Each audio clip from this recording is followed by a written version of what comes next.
Ребята, смотрим. Подалек идет в гору, гора очень крутая.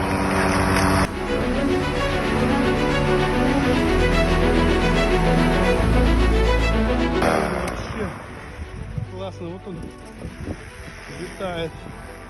Ух ты, там сугробы. Вот я вам покажу сейчас вот склон горы. То есть, ну, гора очень крутая. Я еле поднялся. Николай Николаевич сейчас горцует, испытывает. Сегодня у нас новая лодка на испытаниях. Ну что, Николай Николаевич, скажи пару слов, как ты проехался, вот ощущения твои, как эта гора. Уверенно абсолютно. Тяга сумасшедшая просто для этого класса лодки. Тяга сумасшедшая просто, да? Такой обрыв. Да, вот обрыв я еще раз вам покажу, ребята. Вообще.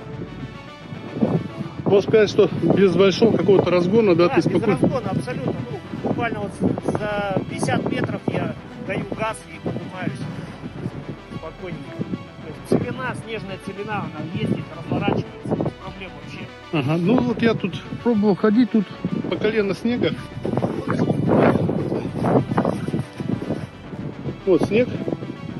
Так что тут он, а вот след, видите, сколько он тонет в снегу. Ну где-то сантиметров, сколько, 10, да? Да, максимум. Сантиметров 10 он снег тонет. Все, выключаю, заканчивается, сигнализирует, уже заканчивается камера, телефон вырубается. Так что, ну что, пару слов еще скажи последних ребятам, чтобы они подбодрить кого-то, кто там еще собирается. Рыбаки, охотники, приобретайте наши лодки. Сейчас проехались по реке, прям с удивлением, с завистью. Ребята посмотрели, как мы едем с легкостью. Они мучаются, бедолаги, на снегоходах, на мотособаках, в этой каше снежной, где вода. Вот. А мы с легкостью пролетели. Да, рыбаков сейчас мы видели. 20 километров, наверное, 5 минут и мы уже на месте. Да. Ну, скорость, повторюсь, 85 км в час сегодня мы подняли. Да, это учитывая то, что ветер еще сегодня такой порывистый. То есть погода такая не очень благоприятная. Ну, 85 это уже очень хорошо для этой лодки. То есть, ну, больше я не вижу смысла уже его разгонять вообще. Это уже немножко экстрим будет тогда уже. Ну все, ребята, давайте, все, заказывайте. Ждем от вас обратной связи.